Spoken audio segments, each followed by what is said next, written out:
Bulldozer किसी पे भी चले वो है तो हिंदुस्तानी। आज अगर जहांगीरपुरी में सुप्रीम कोर्ट इंटरवेन नहीं करता तो ये आग केवल जहांगीरपुरी तक नहीं रहती। कल को कोई भी जहांगीरपुरी का व्यक्ति एक चिट्ठी लिख देगा कि इस कॉलोनी में बुलडोजर चलाओ, तो क्या आप बुलडोजर चलाओगे? पूरी दिल्ली, मैं इकोनॉमिक सर्वे का आपको डेटा बता रहा हूँ, 73% ऑफ दिल्ली इज इलीगल। ये इकोनॉमिक सर्वे का पूरा डेटा है। क्या आप 73% दिल्ली में बुलडोजर चलाओगे? हो सकता है आपका।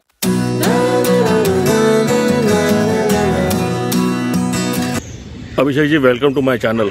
और बहुत बहुत शुक्रिया कि आपने मुझे टाइम दिया और इतने शॉर्ट पीरियड में, मतलब मैंने आपको बोला और आपने बोला ठीक है आज ही कर लेते हैं इंटरव्यू। तो सबसे पहले तो मैं एक ही क्वेश्चन पूछूंगा, सर इलेक्शन हो रहे नहीं हो रहे हैं? मुझे लगता है पहले दिल्ली में दंगे हो जाएं, उसके बाद भारतीय जनता पार्टी सोचे कि चुनाव करवाएं। एक दिल्ली जो शांति माहौल रहती थी, एक दिल्ली जहाँ भाईचारा था, जहाँ 36 बिरादरी साथ रहती थी, साथ उठती बैठती थी, आज उस दिल्ली का हाल आपके सामने है। मुझे लगता है पहले दंगाई कराएंगे और फिर चुनाव की सोचेंगे, पर जितने दंगे कराएंगे उतना वोट इनका कम दिल्ली में होता रहेगा, इतने है। सर जहांगीरपुरी का जो आपने जिस तरह से अभी हम देख रहे हैं न्यूज़ के अंदर, मैं देखता हूँ काफ़ी मैं कि एक सत्ता जो मुस्लिम वो वोटर के ऊपर उन्होंने डाल दिया है, क्या ये एग्जैक्टली आप क्या समझते हैं? क्या मतलब ये कोई पॉलिटिकली है या कैसे? देखिए, कौन सी पार्टी से आप सोच सकते हैं कि कोई हो सकता है? देखिए, दंगाइयों का कोई दल नहीं होता, दंगाइयों की कोई पार्टी नहीं होती। दंगाई दंगाई होते हैं, वो किसी भी वर्ग के हों, किसी भी जाति के हों, दंगाई दंगाई होता है। मुझे किसी बहुत बड़े नेता ने कहा था कि जब जब देश में महंगाई बढ़ेगी तब तक देश में दंगाई बढ़ेगी। आप इस नैरेटिव को समझिए, मुद्दा कैसे भटका जाता है। जब 105 का पेट्रोल हो, डीजल हो, 1000 रुपये का सिलेंडर हो, 2000 रुपये का कमर्शियल सिलेंडर हो, पैरासीटामॉल से लेकर टोल के टैक्स बढ़ जाएं, पीएफ पे पहली बार टैक्स लगना शुरू हो, हमारे सपनों की गाड़ी जो मारुति होती थी वो 4 बार साल में जिसकी रेट बढ़े, तो ये क्या है? ये महंगाई है। महंगाई की आवाज़ को कैसे दबाया जाता है? दंगाई से। जिस तरीके से जहांगीरपुरी में पहले दंगा हुआ, बहुत ज़्यादा निंदनीय है। दिल्ली पुलिस की पूरी इसमें जिम्मेदारी होनी चाहिए थी। जब आप देख रहे हो कि पूरे देश में जगह जगह बुलडोजर स्टाइल ऑफ पॉलिटिक्स चल रहा है, उससे पहले रामनवमी में जेएनयू में दंगे होते हैं और जेएनयू में एबीवीपी का कार्यकर्ता एबीवीपी के कार्यकर्ता को पत्थर मारता है रामनवमी के दिन। तो ये दिख रहा था, एक ट्रेंड सेट हो रहा था हमारी दिल्ली में। उसके बाद जहांगीरपुरी में 2 वर्गों में लड़ाई होती है और सबसे बड़ी बात है, जो उसका मुख्य आरोपी है वो झाड़ू की टोपी में भी दिखाई देता है, वो भारतीय जनता पार्टी की टोपी में भी दिखाई देता है। आज सुनने में आ रहा है कि उसके नकली नोट छापने में भी उसके बहुत बड़े लिंक थे। तो ऐसा व्यक्ति बिना संरक्षण के कैसे काम कर सकता है? और दो गलत लोगों के चक्कर में आज पूरे जहांगीरपुरी का नहीं, पूरी दिल्ली का नुकसान हो रहा है। जिस तरीके से बुलडोजरों की लाइन जहांगीरपुरी में लगा दी गई, सब नियमों का उल्लंघन किया गया, कहीं ना कहीं ये बहुत गलत मैसेज दिल्ली के लिए है। कल जहांगीरपुरी में हुआ है, हो सकता है कल आपके घर के और हमारे घर के सामने भी है। सर ये बुलडोजर के नाम से मुझे एक क्वेश्चन पूछना कि अभी जो मैं सुन रहा हूं और जो जिस तरह से मुझे अभी टीवी के माध्यम से हम देखते हैं कि जहांगीरपुरी के लोग अब ज़्यादा खुश हैं कि जो बुलडोजर फेरा गया है, जो तोड़ा गया है, वो जो एक्स्ट्रा दुकानें थी वो तोड़ी गई। क्या इस पर कुछ बोलना चाहेंगे आप? देखिए, वहाँ के लोग, आप, मैं या कुछ भारतीय जनता पार्टी के नेता ये नहीं बता सकते क्या सही क्या गलत है। हमारे यहाँ नियम है, इंक्रोचमेंट का एक्ट है डीएमसी के अंदर, धारा 317, धारा 318। उसके बाद इलीगल बिल्डिंग की अलग धाराएं हैं। एक सिस्टम है कि पहले कमिश्नर के माध्यम से एक लेटर डेप्यूटी कमिश्नर इंक्रोचर को देता है। इंक्रोचर को 1 हफ्ते का समय दिया जाता है। अगर इंक्रोचर इंक्रोचमेंट नहीं हटाता तो नगर निगम के द्वारा एक एक्शन लिया जाता है, जो कि एक सिस्टम है। उसके अलावा पूरी दिल्ली में 2007 Delhi special protection act authorise colonies के लिए और अनऑथराइज कॉलोनीज के लिए 2014, कोई भी संपत्ति जो 2007 और 2014 से पहले बनी है, गवर्नमेंट ऑफ इंडिया ने उसको ऑलरेडी स्पेशल प्रोविजन एक्ट के अंदर सिक्योर करा गया है। जहांगीरपुरी क्या है? जहांगीरपुरी दिल्ली की 49 रीसेटलमेंट कॉलोनीज का पार्ट है, जहां पे मात्र 40 से 50 गज, 25 गज के घर बने हुए हैं। ये सारे के सारे ऑलरेडी दिल्ली प्रोटेक्शन एक्ट के अंदर आते हैं। एक एक्ट की उल्लंघना करना, केवल कि दिल्ली के प्रदेश अध्यक्ष एक चिट्ठी लिखते हैं मेयर को एक रात पहले और अगले दिन वो बुलडोजर लेके पहुंच जाते हैं, बहुत गलत मैसेज। और सारे के सारे रूल्स की उल्लंघना करके किसका घर तोड़ा जाता है? गणेश गुप्ता जी का। गणेश गुप्ता जी का नाम मैं दोहरा रहा हूँ, एक आदेश गुप्ता है, गणेश गुप्ता है। गणेश गुप्ता जी को 1970 में डीडीए से एक जूस की दुकान मिली गई थी। उस जूस की दुकान को गलत तरीके से तोड़ा गया। वो व्यक्ति बार बार बोलता रहा कि मेरे पास सारे कागज हैं, मेरे पास सारे कागज हैं।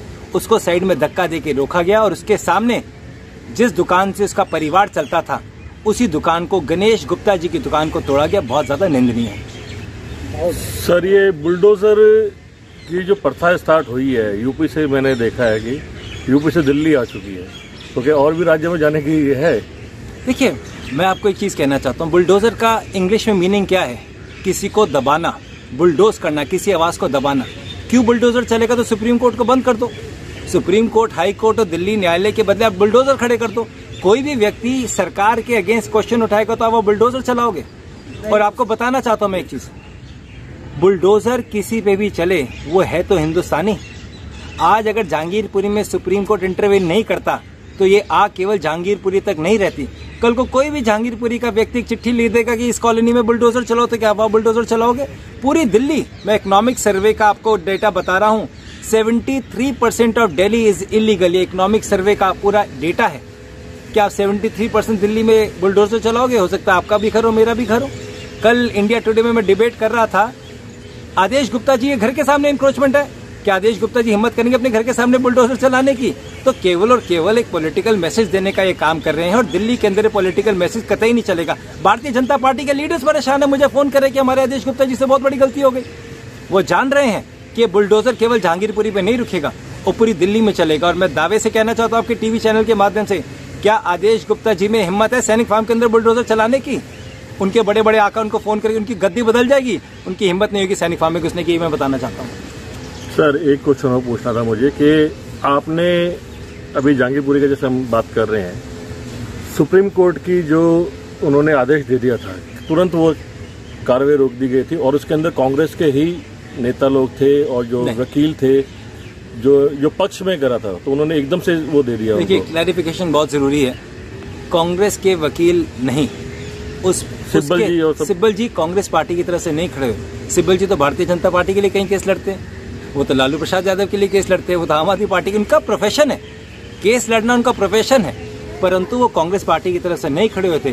परंतु इस बात का मैं उनको धन्यवाद देना चाहता हूँ, अगर कपिल सिब्बल जी उस समय सुप्रीम कोर्ट में बात नहीं रखते तो शायद दिल्ली के अंदर दंगे और ज्यादा होते और आधी से ज्यादा दिल्ली टूटी जाती। तो हमको उन लोगों का धन्यवाद करना चाहिए। और सुप्रीम कोर्ट ने क्या कहा कि आप नियमों की उल्लंघना करके बुलडोजर चला रहे हैं। एक सिस्टम है, अगर अभिषेक गलत है तो उसको मौका तो दो उसकी बात रखने का।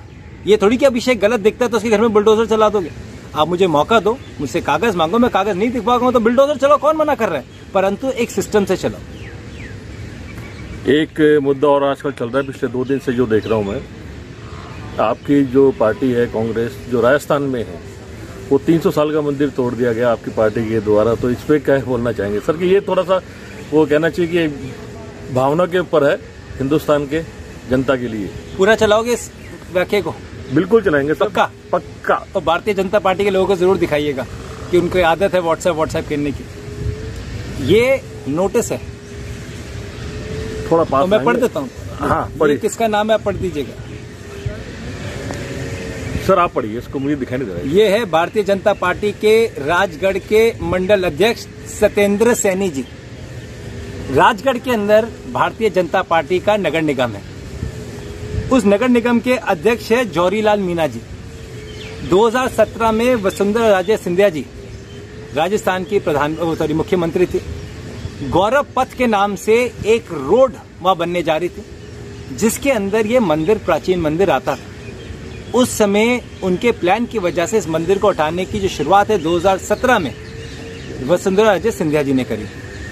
उसके बाद लॉकडाउन के बीच में राजगढ़ के नगर निगम में, जैसे दिल्ली के अंदर सरकार जो है आम आदमी पार्टी की है, परंतु उसके अंदर नगर निगम जो है भारतीय जनता पार्टी का है। इसी तरीके से राजस्थान में सरकार जो है कांग्रेस की, मैं आपको व्हाट्सएप कर दूंगा, आप इसको अटैच कर दीजिए। बिल्कुल बिल्कुल। कांग्रेस के अंदर राजस्थान में सरकार जो है कांग्रेस की है, परंतु राजगढ़ में नगर निगम भारतीय जनता पार्टी का है। तो अशोक गहलोत जी क्या करते हैं? अशोक गहलोत जी 9 महीने लगातार दोनों वर्गों से बात करते हैं, चिट्ठी पत्र होता है, सबसे पहले इनको बुलाया जाता है, उसके बाद अधिकारियों को बुलाया जाता है, फिर पंडितों को बुलाया जाता है, फिर ज्वाइंट मीटिंग करी जाती है, फिर पुलिस के साथ मीटिंग होती है और उसके बाद इस मंदिर को, क्योंकि राजगढ़ में भारतीय जनता पार्टी शासित नगर निगम ने ये निर्देश दिया था कि ये रोड चौड़ी करने के लिए मंदिर को हटाया जाए, तो जाके मंदिर को पूरे सम्मान सहित हटाया जाता है और मूर्तियां अभी भी पड़ी हैं। और आपके चैनल से बताना चाहता हूं, बहुत जल्दी कांग्रेस पार्टी में बहुत बड़ा मंदिर भी बनाएगी। ये होता है एक प्रोसीजर किसी भी रिलीजियस स्थल को हटाने का। वहां पे अशोक गहलोत जी बुलडोजर लेके नहीं गए, उन्होंने किसी भारतीय जनता पार्टी के किसी भी अधिकारी के ऊपर बुलडोजर नहीं चलाया। और एक चीज और मैं आपको बताना चाहता हूं, 14 फरवरी 2017 उस दिन वसुंधरा जी ने जयपुर के अंदर एक प्राचीन मंदिर को हटाया था और 20 लोगों को गिरफ्तार इसलिए करा था क्योंकि उन्होंने मंदिर हटाने का विरोध किया। ये है Bharatiya Janata party style of politics. Sir, जैसे 2023 में शायद राजस्थान में चुनाव है जी, और ये सुनने को आ रहा है कि काफी आपके कांग्रेस के नेता आम आदमी पार्टी में शामिल होने जा रहे हैं। सुनने में आ रहा है, कभी अभी मतलब कोई सबूत नहीं हमारे पास, ऐसे आ रही है, क्या ये है कुछ ऐसा? सुनने में तो ये भी आता है कि मोदी जी का सबसे बड़ा जो हथियार है वो आरएसएस नहीं, अरविंद केजरीवाल जी हैं। सुनने में आता है कि अरविंद केजरीवाल जी का पूरा इस्तेमाल आरएसएस से ज्यादा भारतीय जनता पार्टी कर रही है। सुनने में आ रहा है, कोई ऐसी बात नहीं। सुनने में मेरे को भी आता है कि कांग्रेस के वोट को डिवाइड करना हो तो आरएसएस को नहीं, आम आदमी पार्टी को भेज दो, खुद दो तरफा वोट काट देगा। सुनने में आ रहा है, हो सकता है ये भी बात सच हो। सुनने में तो बहुत कुछ आता है। आपके पास भी कोई आ रहा है ऐसा सुनने में कि आपको इस चुनाव के लिए पार्टी कोई देखिए अप्रोच कर रही हो कि मेरे पास आ जाओ? मुझे खुशी इस बात की है कि मुझे बार बार अप्रोच करा जाता है और मैं उनको मना करता हूँ। कांग्रेस पार्टी ने मुझे पद दिया, सम्मान दिया, और आज मेरी जो भी इस शहर में अगर मुझे 100 लोग भी जानते हो, कांग्रेस पार्टी की वजह से जानते हैं। बुरे समय में परिवार को नहीं छोड़ा जाता, परिवार के साथ खड़े रहना चाहिए ताकि हम परिवार के लिए लड़ पाएं। और मैं धन्यवाद करना चाहता हूं हमारी पार्टी का जिसने मुझे मौका दिया। सर, आने वाले 5 साल के बाद आप अपनी पार्टी कैसे 24 में कैसे देखते हैं? सॉरी, देखिए, जिस तरीके से पेट्रोल और डीजल के रेट बढ़ रहा है तो मुझे लगता है 24 तक सारा काम पेट्रोल डीजल ही कर देगा। अब आप बताइए ना, 105 रुपये का पेट्रोल, और लिख लीजिएगा दिवाली तक 150 भी हो जाएगा। डर इस बात का है कि जब जब पेट्रोल डीजल के रेट बढ़ेंगे ना, देश में दंगा बढ़ेगा। ये कनेक्शन है पैरेलल नैरेटिव सेट करने का कि कोई भी व्यक्ति पेट्रोल डीजल पे बात ना करे। तो मुझे डर इस बात का है। 5 साल हम विपक्ष में रहे, इस बात का डर नहीं है। विपक्ष में तो आदमी मजबूत होता है। हमारी जिम्मेदारी है, कांग्रेस पार्टी की हम सबकी जिम्मेदारी है, हम चुनाव नहीं लड़ पाए। और मुझे लगता है हम सबको अपनी जो हमारी कमियां रही इस पे काम करना चाहिए और अपनी अच्छी विपक्षी भूमिका निभानी चाहिए। मैं धन्यवाद करना चाहता हूं माननीय राहुल गांधी जी का, सोनिया गांधी जी का, कि उन्होंने राजा बराड़ जी जैसे डायनेमिक लीडर को वहां का अध्यक्ष बनाया है, जो जमीन से लेकर असेंबली तक कांग्रेस पार्टी और पंजाब के लोगों की आवाज उठाएंगे। और ये हमारी हार है, और हार मानने में कोई गलती नहीं हो सकती। कहीं ना कहीं तो हम गलत हुए, जो आम आदमी पार्टी को इतना बड़ा बहुमत मिला। हार से संभल के आगे चलना है और अगली बार इस चुनाव को जीतना है।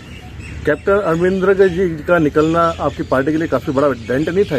देखिए, कैप्टन साहब एक बहुत बड़े लीडर हैं, वो हमारी पार्टी के बहुत सीनियर एक लीडर रहे हैं। मुझ जैसे छोटे कार्यकर्ता पर इस ठीक नहीं है कि इतनी बड़ी टिप्पणी देना, बट कहीं ना कहीं हमारी कमियां थी जिसकी वजह से हम चुनाव हारे। हो सकता है हम अपने काम को ना बता पाए और केजरीवाल जी झूठ को बता पाए। अब तो मौका केजरीवाल जी का है 300 यूनिट बिजली देने का, सब बहनों को 1000 रुपये का क्या कहते हैं पर मंथ का पेंशन देने का, और पंजाब में इकाई बनाकर देने का। अब दिल्ली में देखिए 2020 से लेकर 2022 तक 14 महीने में 2 बार दिल्ली में दंगे हुए हैं। पर दिल्ली तो एक सेंट्रल स्टेट है, पंजाब एक बॉर्डर स्टेट है। तो कहीं ना कहीं जो भगवंत मान जी हैं उनको अपनी सूझबूझ के साथ काम करना पड़ेगा। जो दिल्ली से एक छोटे केजरीवाल जी वहाँ राज्यसभा सांसद बन गए हैं, उनको कम और मुख्यमंत्री को ज्यादा काम करने दे केजरीवाल जी को दिल्ली पे फोकस करना चाहिए, और भगवंत मान जी वहाँ के मुख्यमंत्री, उनको वहाँ काम करने देना चाहिए। एक क्वेश्चन और पंजाब के लिए पूछूंगा सर। अरविंदर जी का आपने बताया है, क्या सिद्धू जी सही थे आपकी पार्टी के लिए? देखिए, हमारी पार्टी चुनाव हारी है, उसमें देखिए कोई भी टीम जब हारती है ना तो उसमें सचिन तेंदुलकर भी गलत होते थे, धोनी भी गलत होते थे, विराट कोहली भी गलत होते थे। जब टीम जीतती है तो सारे सही हो जाते हैं। हम सबकी जिम्मेदारी, भले ही सिद्धू जी हों या कांग्रेस का कोई भी कार्यकर्ता हो, हम नहीं वोट ले पाए, इसमें हमारी सबकी जिम्मेदारी बनती है। और हार सबकी होती है, किसी एक के ऊपर ये डालना कि उसकी वजह से हार गए, ये कहीं ना कहीं मुझे लगता है गलत है। दिल्ली में हम हारे, हम सब हारे, इसमें किसी एक लीडर की गलती नहीं है। कांग्रेस पार्टी के हमारे वर्कर्स की कहीं ना कहीं गलती रहेगी जिसकी वजह से हम दिल्ली में नहीं जीत पाए। हमें मेहनत करनी है, लोगों की आवाज़ को उठाना है, और कभी भी मैं ये नहीं सोचता कि हमारा एक भी विधायक नहीं है।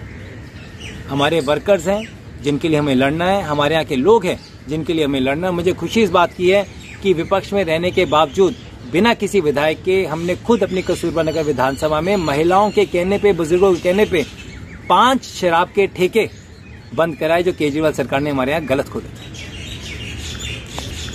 सर, जब आपकी सरकार थी पंजाब के अंदर, तब भी आपने भी यही एक वो मुद्दा रखा था कि हम नशा मुक्त स्टेट बना देंगे, और केजरीवाल जी भी यही लेके आए, तो तब तो बन नहीं पाए। क्या आपको लगता है कि इस बार भी हो सकता है कुछ? देखिए, भगवंत मान जी के कई वीडियो सामने आते हैं, आपने वो देखे होंगे, वो गलत है। जो चुनावी वादे नहीं भैया ठीक है, मेरे बैठने साफ हो जाएगा, आप बैठिए। जो चुनावी वादे आम आदमी पार्टी ने पंजाब के लोगों के साथ करे हैं, उनको सभी वादों को पूरा करना चाहिए। अब समय वादे पूरे करने का है। चुनाव से पहले वादे किए जाते, चुनाव के बाद वादों को पूरा किया जाता है। वो सभी वादों को पूरा करें। अगर वो वादे पूरे नहीं करेंगे तो पंजाब में कांग्रेस का एक वर्कर राजा वरिंग जी के लीडरशिप के अंदर उनको चैलेंज भी करेगा, उनको एक्सपोज भी करेगा। अगर आज के दिन चुनाव होते हैं एमसीडी के दिल्ली के अंदर, तो कितनी प्रेडिक्शन है आपकी कांग्रेस की सीट के लिए? कितनी सीटें आ सकती है? देखिए, ये अगर आज हो जाए तो देखिए, ये पब्लिक को देखना है कि जब कांग्रेस दिल्ली में थी तो कितने विकास कार्य हुए थे। जब कांग्रेस दिल्ली में थी तो कितने व्यापारियों को फायदा हुआ करता था। जब कांग्रेस दिल्ली में थी तो किसी भी सफाई सैनिक की तनख्वाह नहीं रुकी थी, किसी भी पेंशनकर्ता की पेंशन नहीं रुकी थी, फ्लाईओवर्स भी बनते थे, स्कूल्स भी बनते थे। और आज जिस तरीके से दिल्ली में एक वर्ग परेशान है, पढ़ा लिखा वर्ग इसलिए परेशान है, उनके नौकरियां नहीं है, सफाई सैनिक इसलिए परेशान है, उनको तनख्वाह नहीं मिलती, जो नगर निगम में जो कॉन्ट्रैक्टर्स काम कर रहे हैं उनको पेमेंट नहीं होती, उसके बावजूद भी आप और हम टैक्स ज़्यादा देते हैं। दिल्ली का वोटर बहुत समझदार है। जब दिल्ली का वोटर केंद्र में मोदी जी को और प्रदेश में केजरीवाल जी को चुन सकता है तो नगर निगम में कांग्रेस को भी चुन सकता है। कांग्रेस के समय ही दिल्ली में विकास हुआ था और ये एक दिल्ली के व्यक्ति को पता है और आज इस बात को रियलाइज भी करते हैं। धन्यवाद जी अभिषेक जी हमारे चैनल पे आने के लिए, और मौका मतलब और मिलेगा आपसे मुलाकात करने के लिए, आपके ऑफिस में आगे जरूर मिलते हैं। Most welcome. Thank you very much sir, thank you.